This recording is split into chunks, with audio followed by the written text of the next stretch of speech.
Assalamualaikum dear students, welcome to the platform of Nain Academy. I'm your host Mohammad Zulqarnain. तो students आज के इस video के अंदर हम फर्स्ट ईयर बायोलॉजी जो हमारी न्यू बुक है इसके चैप्टर नंबर 4 बायोमॉलिक्यूल्स, इसका लास्ट लेक्चर हम स्टडी करेंगे जिसका नाम है कॉन्जुगेटेड मॉलिक्यूल्स। बच्चों कॉन्जुगेटेड का मतलब होता है आपस में मिलना।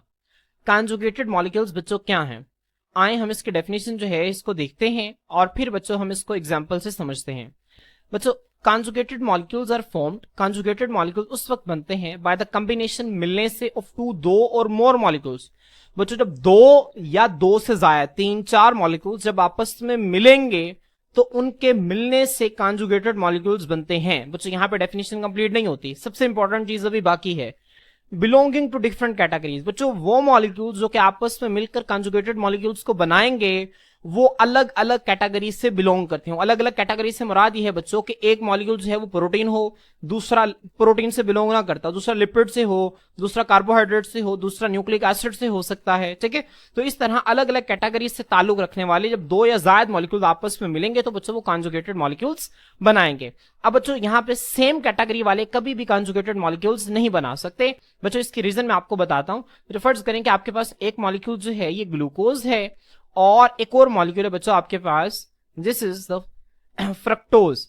अब बच्चों ये जब दोनों आपस में मिलेंगे तो ये क्या बना देंगे, ये बना देंगे सक्रोज।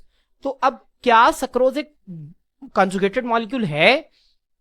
ग्लूकोज और बच्चों फ्रक्टोज दो मॉलिक्यूल्स जब आपस में मिले तो इसने क्या बना दिया, इसने एक मॉलिक्यूल बना दिया सक्रोज। अब ये क्या एक सक्रोज एक कॉन्जुगेटेड मॉलिक्यूल है? बच्चों सवाल है आपसे, तो आपका आंसर क्या होगा? आपका आंसर होगा बिल्कुल भी नहीं। क्यों? क्योंकि बच्चों कॉन्जुगेटेड मॉलिक्यूल्स के लिए शर्त है डिफरेंट कैटेगरीज। ठीक है, वो मॉलिक्यूल जो कि मिल रहे हैं वो अलग अलग कैटेगरीज से बिलोंग करते हो, जबकि यहाँ पे ग्लूकोज और फ्रक्टोज दोनों की कैटेगरी सेम है, कार्बोहाइड्रेट्स। मेरी बात समझ में आ रही है? तो बच्चों इसी वजह से सेम कैटेगरी वाले कभी भी कॉन्जुगेटेड मॉलिक्यूल्स नहीं बना सकते। कॉन्जुगेटेड मॉलिक्यूल्स के लिए डिफरेंट कैटेगरी होना लाजमी शर्त है। तो बच्चों होपफुली आपको इसकी डेफिनेशन बहुत अच्छे तरीके से क्लियर हो गई होगी। अब बच्चों हमारी बुक के अंदर 4 कॉन्जुगेटेड मॉलिक्यूल्स को जो है वो डिस्कस किया हुआ है।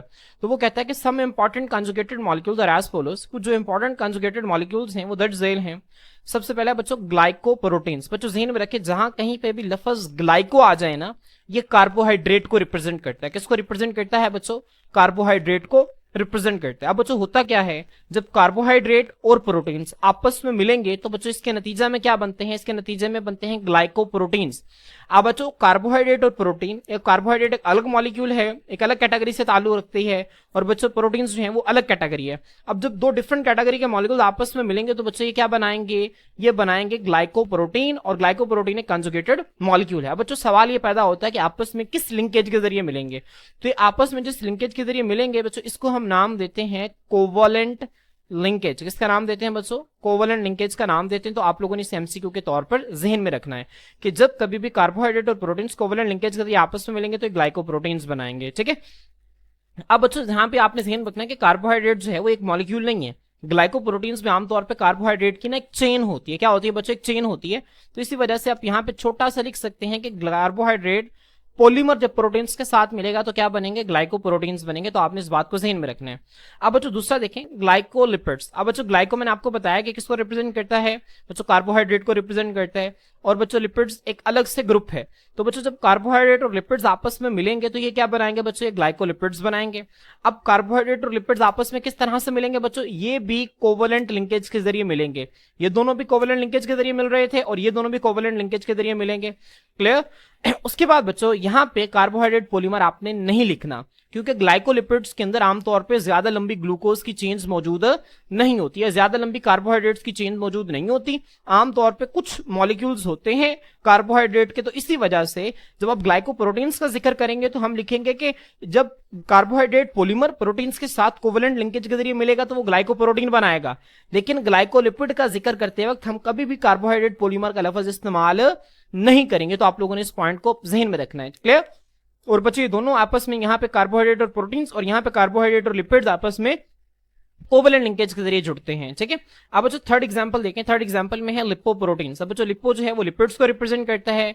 अब बच्चों जब लिपिड्स जो है वो प्रोटीन्स के साथ मिलेंगे तो क्या बना देंगे बच्चों, ये बना देंगे लिपो प्रोटीन्स बना देंगे, क्लियर। अब बच्चों लिपिड्स और प्रोटीन्स आपस में किसके जरिए मिलेंगे बच्चों, ये आपस में हाइड्रोफोबिक इंटरेक्शंस के जरिए मिलते हैं। किसके जरिए मिलते हैं बच्चों, हाइड्रोफोबिक इंटरेक्शंस के जरिए। अब बच्चों हाइड्रोफोबिक इंटरेक्शंस जो है ये क्या होती हैं बच्चों, ये मैंने आप लोगों को जब चैप्टर के स्टार्ट में इंपॉर्टेंस ऑफ वाटर में बच्चों मैंने आपको हाइड्रोफोबिक इंटरेक्शंस बड़े ही तफसील से पढ़ाया था, तो मैं उम्मीद करता हूं कि आप लोगों को इसकी समझ होगी पहले। अगर बच्चों आप लोग इसको समझना चाहते हैं तो आप हाइड्रोफोबिक इंटरेक्शंस का लेक्चर जो है वो तफसील से ले सकते हैं, ठीक है। तो बच्चों यहाँ पे लिपिड्स और प्रोटीन्स जो है वो हाइड्रोफोबिक इंटरेक्शंस के जरिए आपस में अटैच होती हैं। अब बच्चों जो फोर्थ है वो है न्यूक्लियो प्रोटीन्स। अब बच्चों न्यूक्लियो जो है ये न्यूक्लिक एसिड को रिप्रेजेंट करता है, और न्यूक्लिक एसिड से यहाँ पे क्या मुराद है, डीएनए। तो न्यूक्लियो से बच्चों न्यूक्लिक एसिड, और न्यूक्लिक एसिड से डीएनए यहाँ पे मुराद है।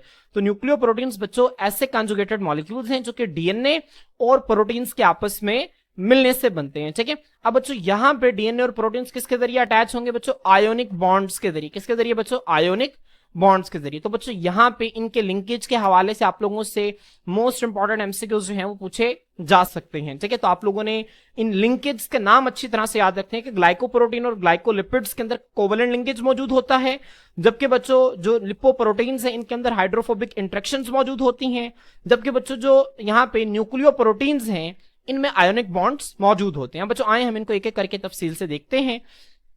सबसे पहले देखें बच्चों ग्लाइकोप्रोटीन्स। अब बच्चों ग्लाइकोप्रोटीन्स मैं आपको पहले ही बता चुका हूं कि यहाँ पे कार्बोहाइड्रेट का पॉलीमर जो है बच्चों वो प्रोटीन्स के साथ जो है वो कोवलेंट लिंकेज के जरिए अटैच होगा। तो यहाँ पे देखें बच्चों बहुत आसान है, दे आर फॉर्म्ड, ये बनते हैं by covalent linkage between a protein and a carbohydrate polymer. देखें बच्चों कितना आसान है, जब एक कार्बोहाइड्रेट पॉलीमर और प्रोटीन के दरमियान कोवलेंट लिंकेज जो है वो डेवलप होता है तब जाके ग्लाइकोप्रोटीन्स बनते हैं। अब इसके फंक्शंस देखें, इसके फंक्शन जो है बच्चों बहुत इंपॉर्टेंट है, आप लोगों ने इसको अच्छी तरह से याद रखना है। बच्चों they function they occur widely in nature as, बच्चों वो कहता है कि नेचर के अंदर ये बड़ी हद तक किस किस शक्ल के अंदर पाए जाते हैं, कहां कहां पे पाए जाते हैं। अब बच्चों ये चार चीजें लिखी हुई हैं, मैंने आप लोगों ने इन चारों चीजों को फिंगर टिप पे याद रखना है, जहां पे ग्लाइकोप्रोटीन्स जो हैं बच्चों वो कसरत से मौजूद होती हैं और वहां पे वो अपने डिजायर्ड फंक्शंस को परफॉर्म करती हैं। अब बच्चों सबसे पहले है integral structural component of membranes. अब बच्चों यहाँ पे मेम्ब्रेन से मुराद सेल मेम्ब्रेन भी है और एक सेल के अंदर मौजूद मेम्ब्रेन बाउंडेड ऑर्गेनेलिस की मेम्ब्रेन्स भी यहां पर मुराद है। तो बच्चों इन मेम्ब्रेन्स को बनाने के लिए जो जो चीजें चाहिए होती हैं उन चीजों को हम कहते हैं स्ट्रक्चरल कंपोनेंट। क्या कहते हैं बच्चों, स्ट्रक्चरल कंपोनेंट। आमतौर पे अगर आप सेल मेम्ब्रेन की बात करें तो सेल मेम्ब्रेन के स्ट्रक्चरल कंपोनेंट में फास्फोलिपिड आ जाएगा, प्रोटीन्स आ जाएंगे बच्चों, ग्लाइकोलिपिड्स आ जाएंगे, ग्लाइकोप्रोटीन्स आ जाएंगे, कोलेस्ट्रोल आ जाएगा। मैं आपको नीचे डायग्राम से दिखा देता हूं बच्चों, यहाँ पे आप देख सकते हैं कि ये जितनी भी चीजें जो कि प्लाज्मा मेम्ब्रेन के स्ट्रक्चर को बनाती हैं बच्चों, हम उनको कहते हैं इसके स्ट्रक्चरल कंपोनेंट है। जिस तरह देखें यहाँ पे कोलेस्ट्रॉल मौजूद है, ये इसका स्ट्रक्चरल कंपोनेंट है। ग्लाइकोलिपिड्स यहाँ पर मौजूद है, ग्लाइकोलिपिड्स को हमने पढ़ा, ये भी कंजुगेटेड मॉलिक्यूल है बच्चों, ये भी इसका स्ट्रक्चरल कंपोनेंट है। ग्लाइकोप्रोटीन बच्चों क्या है, ये भी इसका स्ट्रक्चरल कंपोनेंट है। जो आपको प्रोटीन नजर आ रही हैं बच्चों, ये आपको जो फास्फोलिपिड नजर आ रहे हैं, ये भी इसका स्ट्रक्चरल कंपोनेंट है, ठीक है। तो बच्चों इसी तरह जिस तरह बाकी स्ट्रक्चरल कंपोनेंट्स हैं मेम्ब्रेन के, इसी तरह बच्चों जो ग्लाइकोप्रोटीन है ये भी इस मेम्ब्रेन की क्या है बच्चों, ये स्ट्रक्चरल कंपोनेंट है। तो आपने इस चीज को जहन में रखना है, ठीक है। बच्चों यहाँ पे मैं इसको रीड कर रहा हूं, इंटेग्रल, इंटेग्रल का मतलब होता है बच्चों लाजमी, मतलब मेम्ब्रेन्स के लिए ग्लाइकोप्रोटीन जो है स्ट्रक्चरल कंपोनेंट में ग्लाइकोप्रोटीन एक लाजमी हिस्सा है, क्लियर। अब बच्चों सेकंड देखिए, इन ब्लड सीरम। बच्चों ब्लड सीरम से क्या मुराद है, मैं आप लोगों को नीचे जो है वो डायग्राम से समझाता हूं।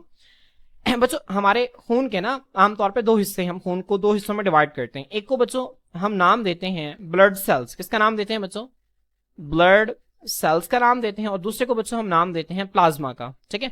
अब बच्चों ब्लड सेल्स हमारे पास तीन हैं, red blood cells, white blood cells और प्लेटलेट्स। अब बच्चों जब ब्लड को एक ट्यूब के अंदर डाला जाता है और एक ऐसी ट्यूब के अंदर जिसके अंदर एक केमिकल हो बच्चों, वो जो केमिकल है ना उसको हम नाम देते हैं एंटी कोएगुलेंट। किसका नाम देते हैं बच्चों, एंटी कोएगुलेंट, ठीक है। एंटी कोएगुलेंट बच्चों एक ऐसा केमिकल है जो कि खून को जमने नहीं देता, ठीक है। अब बच्चों जब इस ट्यूब के अंदर डाला जाए खून को और वो खून को जमने ना दे, तो बच्चों जो ब्लड के अंदर जो कंपोनेंट्स है ना वो डेंसिटी के हिसाब से अपने आप को अरेंज कर लेंगे। रेड ब्लड सेल्स की डेंसिटी सबसे ज्यादा होती है, सबसे नीचे बैठ जाएंगे, उसके ऊपर व्हाइट ब्लड सेल्स और प्लेटलेट्स की क्लियर नजर आएगी, और बच्चों बाकी ब्लड का जितना भी हिस्सा है जो कुछ भी उसके अंदर प्रोटीन्स हैं बच्चों, नाइट्रोजनियस वेस्ट है, ऑक्सीजन है, हार्मोन्स है, बाकी सब कुछ जो है वो वाटर के साथ मिलकर वो इसके ऊपर चला जाएगा, जिसको हम प्लाज्मा का नाम देते हैं। ठीक है, अब बच्चों अगर हम क्या करें, इस प्लाज्मा को यहां से अलग कर लें, ये जो प्लाज्मा है ना बच्चों, इसको हमने क्या कर लिया, ब्लड सेल से अलग कर लिया। फिर बच्चों इस प्लाज्मा के अंदर से हम ब्लड क्लॉटिंग प्रोटीन्स को, खून की जमाने वाली प्रोटीन्स को बच्चों हम क्या करें, हम बाहर निकाल दें, तो बाकी हमारे पास जो चीज बचती है बच्चों, इसको हम नाम देते हैं सीरम का। तो बच्चों सीरम के हवाले से ना आप ये इक्वेशन अगर अपने बुक के अंदर लिख लेना, तो मेरा ख्याल है कि आपको सीरम का कॉन्सेप्ट कभी नहीं भूलेगा। Serum is equal to plasma minus clotting factors. Clotting factor से मुराद है खून को जमाने वाली प्रोटीन्स। ठीक है, तो जब प्लाज्मा के अंदर से ब्लड क्लॉटिंग प्रोटीन्स को निकाल दिया जाता है, तो बच्चों बाकी आपके पास जो चीज बचती है उसे आप सीरम कहते हैं। ठीक है, तो जो इस सीरम है ना, इसके अंदर भी ग्लाइकोप्रोटीन्स जो है वो मौजूद होती हैं। बच्चों आप यहाँ पे देख सकते हैं, ये हमने प्लाज्मा को अलग किया, प्लाज्मा को अलग करके यहाँ पे बच्चों हमने ब्लड क्लॉटिंग प्रोटीन्स को अलग कर लिया, और यहाँ पे आपको ऊपर जो कुछ भी नजर आ रहा है, दिस इज द सीरम। ठीक है, उसके बाद बच्चों यहाँ पे आप देखें एज सेलुलर सेक्रेशंस, ग्लाइकोप्रोटीन्स बच्चों सेलुलर सेक्रेशंस के तौर पर भी पाई जाती हैं। बच्चों आपको बताया कि सेल के अंदर जो है वो राइबोसोम्स प्रोटीन सिंथेसिस करते हैं रफ एंडोप्लाज्मिक रेटिकुलम की सतह के ऊपर। अब जब प्रोटीन्स तैयार हो जाती हैं, फिर उन प्रोटीन्स को फर्दर मैन्युफैक्चरिंग के लिए, फर्दर प्रोसेसिंग के लिए बच्चों आगे भेज दिया जाता है गोल्जी अपरेटस के पास। गोल्जी अपरेटस उन प्रोटीन्स की मॉडिफिकेशन करता है। कैसे मॉडिफिकेशन करता है, उनके अंदर कार्बोहाइड्रेट्स को ऐड करके उनसे ग्लाइकोप्रोटीन्स बनाता है। फिर बच्चों जो ग्लाइकोप्रोटीन्स हैं उनको वो रिलीज कर देता है। तो वो जो रिलीज हुई ना गोल्जी वेजिकल की शक्ल में गोल्जी अपरेटस से बच्चों, वो जो ग्लाइकोप्रोटीन्स हैं वो उन्हें हम सेलुलर सेक्रेशंस कहते हैं। ठीक है, जो कि सेल के अंदर अलग अलग फंक्शंस को परफॉर्म करती हैं। इसके अलावा बच्चों ये जो ग्लाइकोप्रोटीन्स हैं ये कार्टिलेज के अंदर मौजूद होती हैं। कार्टिलेज बच्चों क्या है, कार्टिलेज जो है आम जुबान में हम इसको समझने के लिए नरम हड्डी कह देते हैं। जैसे हमारी नाक में ये नरम हड्डी मौजूद है, हमारे कान के अंदर ये नरम हड्डी मौजूद है।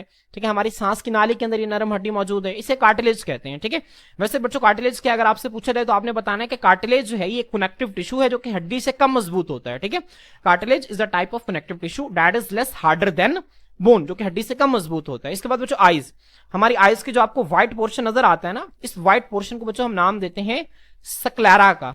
तो यहाँ पे ग्लाइकोप्रोटीन्स मौजूद होते हैं। इसके अलावा बच्चों हमारी स्किन के अंदर जो है ग्लाइकोप्रोटीन्स मौजूद होते हैं। तो बच्चों मैं उम्मीद करता हूं कि आप लोगों को यहां तक इसकी बहुत ही अच्छी अंडरस्टैंडिंग हो गई होगी। क्लियर। अब बच्चों नेक्स्ट हमारे पास जो एक इंपॉर्टेंट कंजुगेटेड मॉलिक्यूल है बच्चों, वो है ग्लाइकोलिपिड्स। तो स्टूडेंट्स मैंने आप लोगों को बताया कि ग्लाइकोलिपिड्स में जो लफ्ज ग्लाइको है बच्चों, ये कार्बोहाइड्रेट को रिप्रेजेंट करते हैं। तो बच्चों ग्लाइकोलिपिड्स जो हैं सब कार्बोहाइड्रेट लिपिड्स के साथ मिलेगा तब जाके कंजुगेटेड मॉलिक्यूल बनेगा, जिसको हम ग्लाइकोलिपिड्स कहते हैं।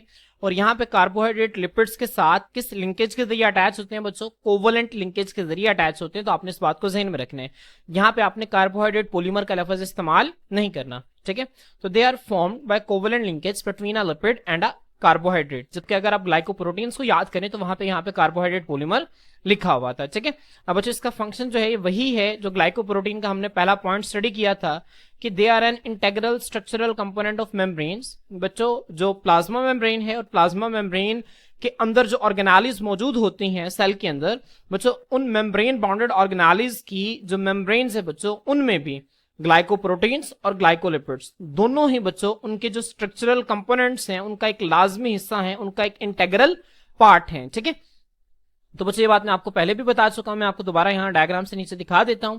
बच्चों आपको नजर आ रहे हैं। ठीक है, दीज आर द फास्फोलिपिड्स। बच्चों फास्फोलिपिड्स के साथ यहाँ पे देखें आपको कार्बोहाइड्रेट की एक चेन यहाँ पे लगी हुई है, और ये क्या है बच्चों, दिस इज अ ग्लाइकोलिपिड, और यहाँ पे ग्लाइकोप्रोटीन। तो ग्लाइकोप्रोटीन और ग्लाइकोलिपिड दोनों ही इंटेग्रल स्ट्रक्चरल कंपोनेंट है मेम्ब्रेन्स का। ठीक है, अब बच्चों आए, अब हम जो है वो नेक्स्ट कंजुगेटेड मॉलिक्यूल को देखते हैं जो है लिपोप्रोटीन्स। अब बच्चों लिपो जो है वो लफ्ज लिपिड्स को रिप्रेजेंट करता है। जब बच्चों लिपिड्स और प्रोटीन्स आपस में हाइड्रोफोबिक इंटरेक्शंस के जरिए मिलती हैं तो इसके नतीजा में जो कंजुगेटेड मॉलिक्यूल बनता है उसको हम लिपोप्रोटीन्स का नाम देते हैं। बच्चों लिपिड्स और प्रोटीन्स आपस में कोवलेंट बॉन्ड के जरिए नहीं अटैच होती, आयोनिक बॉन्ड के जरिए अटैच नहीं होती, बल्कि हाइड्रोफोबिक इंटरेक्शंस के जरिए अटैच होती हैं। ठीक है, तो यहाँ पे देखें बच्चों इसकी डेफिनेशन है, they are a class of biomolecules. ये बायोमोलिक्यूल्स की ऐसी क्लास है विच आर फॉर्म्ड, जो कि जब बनती है by hydrophobic interactions. Hydrophobic interactions के नतीजा में, नॉट कोवेलेंट और आयोनिक बॉन्ड्स। कोवेलेंट या आयोनिक बॉन्ड्स के नतीजा में नहीं बनती, बल्कि हाइड्रोफोबिक इंटरेक्शंस के नतीजा में बनती है। अब ये हाइड्रोफोबिक इंटरेक्शंस किस किस के दरमियान है? Between lipids and proteins. Proteins और लिपिड्स के दरमियान हाइड्रोफोबिक इंटरेक्शंस के नतीजा में जो चीज बनती है उसको हम लिपोप्रोटीन्स कहते हैं, ठीक है। और लिपोप्रोटीन्स के अंदर कोवेलेंट बॉन्ड्स मौजूद नहीं होती इन दोनों के दरमियान, या फिर आयोनिक बॉन्ड्स मौजूद नहीं होते, ठीक है। अब बच्चों यहाँ पे इसके फंक्शंस के हवाले से हम बात कर लेते हैं। बच्चों इसका जो सबसे पहला फंक्शन है वो है lipoproteins are the basic structural framework of all types of plasma membrane. बच्चों अगर आप प्लाज्मा मेम्ब्रेन के स्ट्रक्चर को रिकॉल करें तो चैप्टर नंबर 3 के अंदर मैंने आपको बताया था कि प्लाज्मा मेम्ब्रेन के स्ट्रक्चर को एक्सप्लेन करने के लिए हम फ्लूइड मोज़ेक मॉडल का सहारा लेते हैं। बच्चों फ्लूइड मोज़ेक मॉडल कहता है कि जो सेल मेम्ब्रेन है वो फास्फोलिपिड की बाई लेयर, बाई मतलब 2 लेयर्स पर मुश्तमिल होती है, एक ऊपर की तरफ और एक नीचे की तरफ, ठीक है। 2 लेयर्स पर मुश्तमिल होती है जिसके अंदर जो प्रोटीन के मॉलिक्यूल्स हैं बच्चों वो फ्लॉट कर रहे होते हैं, वो तैर रहे होते हैं, ठीक है। अब बच्चों इस प्लाज्मा मेम्ब्रेन के अंदर ये जो लिपिड्स और प्रोटीन्स ये आपस में हाइड्रोफोबिक इंटरेक्शंस के नतीजा में इकट्ठे मौजूद हैं। तो बच्चों इन लिपिड्स को और इन प्रोटीन्स को बच्चों आपस में मिलाकर हम लिपोप्रोटीन्स का नाम देते हैं। किसका नाम देते हैं बच्चों? लिपोप्रोटीन्स का नाम देते हैं। तो बच्चों इस तरह से जो लिपोप्रोटीन्स हैं वो जितनी भी प्लाज्मा मेम्ब्रेन है उनको बुनियादी स्ट्रक्चरल फ्रेमवर्क प्रोवाइड करते हैं। बच्चों फ्रेमवर्क कहते हैं ढांचे को। अब बच्चों जिस तरह हमारा जिस्म है, अगर आप हमारे जिस्म को देखें तो हमारे जिस्म का फ्रेमवर्क क्या है? हमारा स्केलेटन, हमारे हड्डियों का ढांचा जिसके ऊपर गोश्त चढ़ा हुआ है और जिसके ऊपर फिर गोश्त चढ़ के हमारी बॉडी की सारी शेप जो है वो बन रही है, ठीक है। तो बच्चों जिस तरह हमारी बॉडी के अंदर उसी हड्डियों के ढांचे की अहमियत है, इसी तरह बच्चों प्लाज्मा मेम्ब्रेन के अंदर इन लिपोप्रोटीन्स की अहमियत है। प्लाज्मा मेम्ब्रेन्स को बच्चों ये जो लिपोप्रोटीन्स हैं ये यही स्ट्रक्चरल फ्रेमवर्क प्रोवाइड करती हैं, ठीक है, जिसके ऊपर सारी की सारी प्लाज्मा मेम्ब्रेन जो है बच्चों वो स्टेबल होती है। और बाकी चीजें जैसे कि कोलेस्ट्रॉल हो गया, कोलेस्ट्रॉल के अलावा बच्चों ग्लाइकोलिपिड्स हो गए, ग्लाइकोप्रोटीन्स हो गए, ठीक है, ये फिर उसके ऊपर आकर अटैच होते हैं, ठीक है। तो बच्चों पूरी आपको इसके पहले पॉइंट की जो है वो समझ आ गई होगी। अब बच्चों इसके सेकंड पॉइंट को समझते हैं। Lipids are transported in blood as very low density lipoproteins.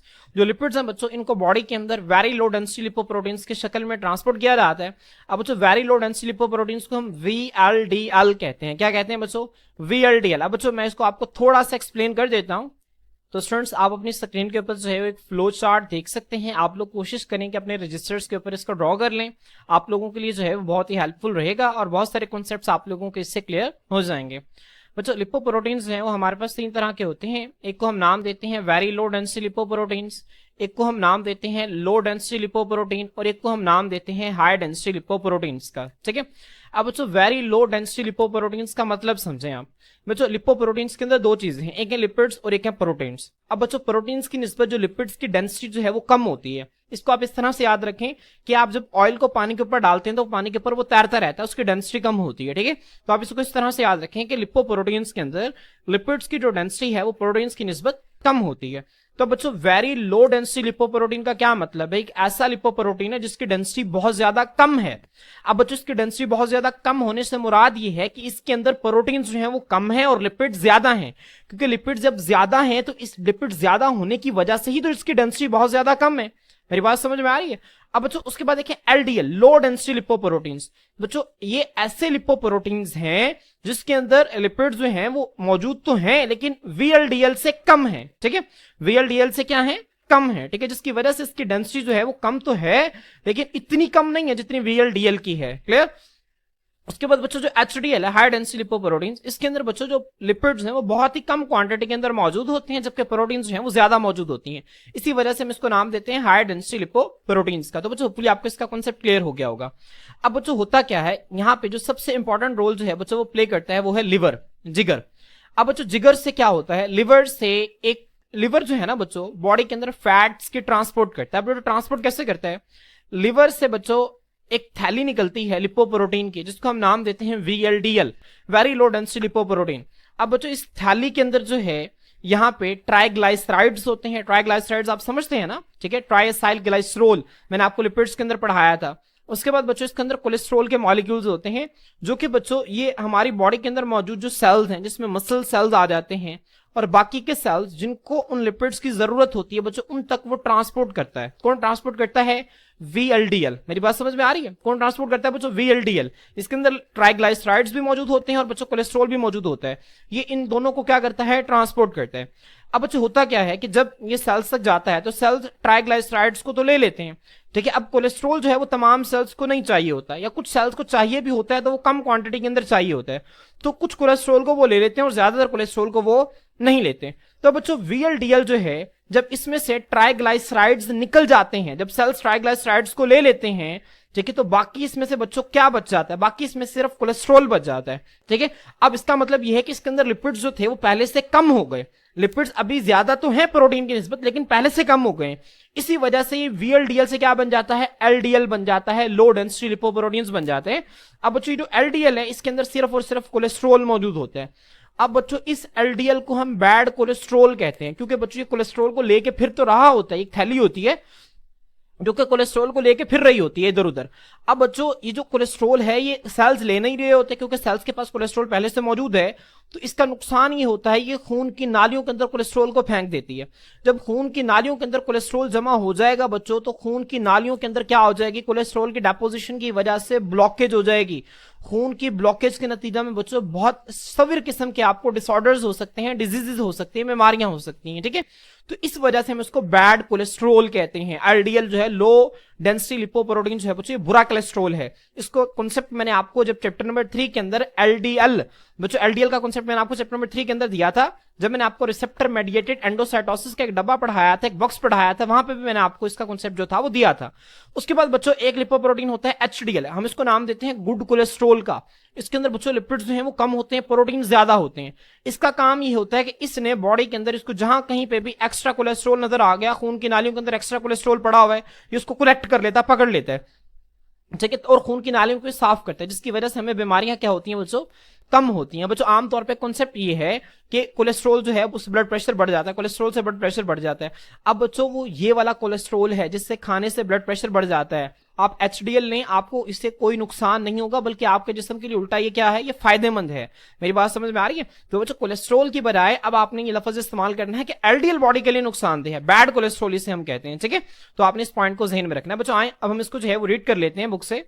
तो स्टूडेंट्स मैं इस पॉइंट को दोबारा रिपीट कर रहा हूं। Lipids are transported in blood as very low density lipoproteins. Lipids को ब्लड के अंदर वेरी लो डेंसिटी लिपोप्रोटीन्स की शक्ल में ट्रांसपोर्ट किया जाता है। तो बच्चों ऊपर आपके इस पॉइंट की जो है वो अब समझ आ गई होगी, ठीक है। अब बच्चों यहाँ पे मैं आपको एक डायग्राम और दिखा देता हूँ। बच्चों यहाँ पे LDL और HDL दो कोलेस्ट्रॉल के टाइप्स जो हो रही हैं, इसको बैड कोलेस्ट्रॉल कहते हैं और इसको गुड कोलेस्ट्रॉल कहते हैं। बैड कोलेस्ट्रॉल क्या करता है? खून की नालियों के अंदर बच्चों ये जो कोलेस्ट्रॉल की डेपोजिशन करवा देता है, ठीक है, जिसकी वजह से खून की ब्लॉकेज हो सकती है। जबकि HDL क्या करता है? खून की नालियों को बिल्कुल साफ कर देता है, ठीक है। अब बच्चों हमारे पास जो लास्ट कंजुगेटेड मॉलिक्यूल है ये है न्यूक्लियोप्रोटीन्स। अब बच्चों न्यूक्लियो मैंने आपको बताया कि न्यूक्लिक एसिड को रिप्रेजेंट करते हैं। न्यूक्लिक एसिड दो होते हैं, DNA और RNA। यहाँ पे न्यूक्लियो से मुराद क्या है? DNA। तो बच्चों जब DNA और प्रोटीन्स आपस में आयोनिक बॉन्ड्स के जरिए बच्चों जुड़ जाते हैं तो बच्चों इसको हम नाम देते हैं, किसका नाम देते हैं बच्चों? न्यूक्लियोप्रोटीन्स का नाम देते हैं, ठीक है। तो यहां पे देखें बच्चों, they are formed by ionic bonds between chromosomal DNA and proteins. Nucleoproteins बच्चों जो क्रोमोसोम का DNA होता है और प्रोटीन्स के दरमियान आयोनिक बॉन्ड्स की वजह से आपस में जुड़ने के नतीजा में न्यूक्लियोप्रोटीन्स बनते हैं। अब बच्चों न्यूक्लियोप्रोटीन्स की बच्चों एक मिसाल जो है वो आपकी बुक के अंदर लिखता है न्यूक्लियोसोम्स। क्या है बच्चों? न्यूक्लियोसोम्स। बच्चों न्यूक्लियोसोम्स जो हैं होपफुली आप मैट्रिक के अंदर भी इन्हें पढ़ के आए हैं, मैं यहाँ पे आपको दोबारा बता देता हूँ बच्चों। अगर DNA जो है बच्चों वो हिस्टोन प्रोटीन्स के इर्द गिर्द लिपट जाए इस तरह से, ठीक है, तो बच्चों इससे जो स्ट्रक्चर बनता है इसको हम न्यूक्लियोसोम का नाम देते हैं। मैं आपको नीचे डायग्राम से भी दिखा देता हूं। बच्चों ये जो आपको नजर आ रही है ना हिस्टोन प्रोटीन्स, ठीक है, इसका एक प्रॉपर एक मॉलिक्यूल होता है 3D के अंदर। अब ये जो आपको नजर आ रहा है डबल हेलिक्स DNA, बच्चों इसने देखें इसको किस तरह से जो है वो लपेटा हुआ है। तो इसके नतीजा में बच्चों जो स्ट्रक्चर बनता है इसको हम नाम देते हैं न्यूक्लियोसोम का। अब न्यूक्लियोसोम बच्चों किससे मिलकर बना? बच्चों ये DNA और प्रोटीन्स के आपस में मिलने से बना। जहन में रखें बच्चों ये जो DNA है ना इसके ऊपर नेगेटिव चार्ज होता है फास्फेट ग्रुप के मौजूद होने की वजह से, ठीक है। DNA में जो न्यूक्लियोटाइड के अंदर डिऑक्सीराइबोन्यूक्लियोटाइड के अंदर जो फास्फेट ग्रुप मौजूद होता है उसकी वजह से इसके ऊपर नेगेटिव चार्ज आता है। जबकि बच्चों जो हिस्टोन प्रोटीन्स है खास तरह की प्रोटीन्स होते हैं जिनके ऊपर पॉजिटिव चार्ज होता है। तो पॉजिटिव और नेगेटिव बच्चों यहाँ पे आयोनिक बॉन्ड्स बनते हैं।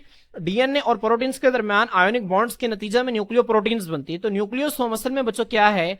ये एक न्यूक्लियो प्रोटीन है। क्या है बच्चों? न्यूक्लियो प्रोटीन है। तो आपने इस चीज को ध्यान में रखना है। अब बच्चों न्यूक्लियो प्रोटीन जो है इसका फंक्शन क्या है बच्चों, इसको ना मैं आपको आसान सादा जुबान में समझाता हूं।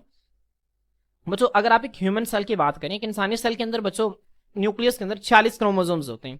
अब बच्चों एक सेल जो है ना, आप इसको आम आंख से नहीं देख सकते, आपको इसको देखने के लिए माइक्रोस्कोप की जरूरत पड़ती है।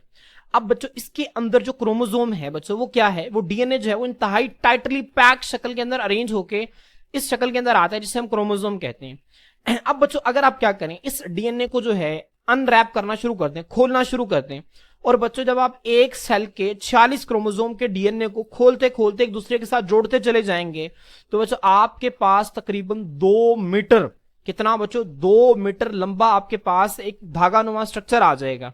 मेरी बात समझ में आ रही है?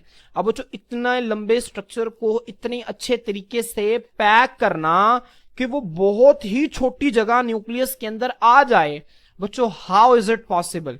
बच्चों ये जो है ये पॉसिबल है किसकी वजह से बच्चों? इन्हीं न्यूक्लियो प्रोटीन्स की वजह से। ये जो न्यूक्लियो प्रोटीन्स है बच्चों, इसमें होता क्या है, डीएनए प्रोटीन्स के गिर्द इतनी टाइटली जो है बच्चों लिपट जाता है, ठीक है, कि वो बहुत ही कम स्ट्रक्चर के अंदर जो है वो आ जाता है। मेरी बात समझ में आ रही है आपको? बच्चों आप जनरल एग्जांपल दे सकते हैं। अक्सर जब हमने चीजों को जो है बच्चों वो कम जगह पे हमने ज्यादा चीजें रखनी होती है ना, हम चीजों को क्या कर देते हैं, फोल्ड कर देते हैं, फोल्ड करके रखते हैं। इसका फायदा क्या होता है, वो कम जगह पे आ जाती है, ठीक है बच्चों। इसी तरह नेचर ने जब हमारे एक छोटे से सेल के अंदर इतने लंबे डीएनए को रखना था, तो उसने क्या किया, नेचर की तरफ से बच्चों बहुत ही बेहतरीन किस्म की फोल्डिंग जो है वो नतीजे में आई, वजूद में आई, और उस बेहतरीन फोल्डिंग के नतीजा में बच्चों बेहतरीन तरीके से जो डीएनए है वो न्यूक्लियस के अंदर क्या हुआ, पैक हुआ, ठीक है। अब बच्चों यहां पे देखें, हिस्टोन प्रोटीन्स जो हैं आर बाउंड टू डीएनए, ये डीएनए के साथ जुड़ी होती हैं, ठीक है, न्यूक्लियोसोम्स बनाने के लिए। अब इनका फंक्शन क्या होता है, they stabilise chromosomal structure in eukaryotes. बच्चों यूकैरियोट्स के अंदर क्रोमोसोमल स्ट्रक्चर को क्या करती हैं, स्टेबिलाइज करती हैं, तवाजुन कायम रखती हैं। अब बच्चों किस तरह से तवाजुन कायम रखती हैं बच्चों, अगर आप देखें आपके पास एक धागा है, आप धागे को जो है वो इस तरह से उलझा कर आप रख देते हैं, तो धागा या तो खराब हो जाएगा या वो टूट जाएगा, ऐसे ही है ना। अब बच्चों क्या ही होगा, अगर धागे को आप किसी चीज के ऊपर जो है वो लपेट दें, तो क्या बच्चों अब वो धागा खराब होगा? बिल्कुल भी खराब नहीं होगा। मेरी बात समझ में आ रही है? जिस तरह बच्चों आपको बाजार से नलकी मिलती है, वो गत्ते के ऊपर जो है धागा लिपटा हुआ होता है, ठीक है, तो आप उस धागे को जितना चाहे इस्तेमाल कर सकते हैं और बाकी को इसी तरह से रख सकते हैं। इसी तरह बच्चों हमारी बॉडी के अंदर भी ये जो डीएनए है बच्चों, इसको प्रोटीन्स के ऊपर लपेट दिया जाता है और न्यूक्लियो प्रोटीन्स बना दिए जाते हैं। इसका फायदा ये होता है कि जो यूकैरियोटिक सेल के अंदर जो डीएनए है बच्चों, वो इससे स्टेबिलाइज रहता है, वो तवाजुन में रहता है, ठीक है। और बच्चों दूसरा इसका फायदा क्या होता है, ठीक है, also play an important role in the regulation of gene expression. बच्चों जीन एक्सप्रेशन का मतलब होता है जीन का अपने आप को जाहिर करना। जीन का अपने आप को जाहिर करने से मुराद ये है कि जीन का प्रोटीन बनाना, इसे हम जीन एक्सप्रेशन कहते हैं, ठीक है, जिसे हमने इससे पिछले लेक्चर के अंदर सेंट्रल डोगमा का नाम भी दिया था। तो बच्चों ये जीन एक्सप्रेशन को भी क्या करता है, रेगुलेट करता है। अब बच्चों मैं आपको नीचे एक और डायग्राम से दिखाता हूं।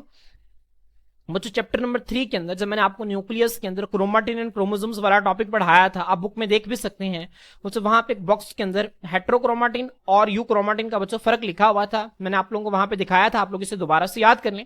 बच्चों जो हेट्रोक्रोमाटिन है ना, इसको हम इनएक्टिव कहते हैं, ठीक है, ये जीन का वो हिस्सा है जिसने अपने आप को एक्सप्रेस नहीं करना, ठीक है। और यूक्रोमाटिन बच्चों ये डीएनए का वो हिस्सा है जो कि अपने आप को एक्सप्रेस करता है।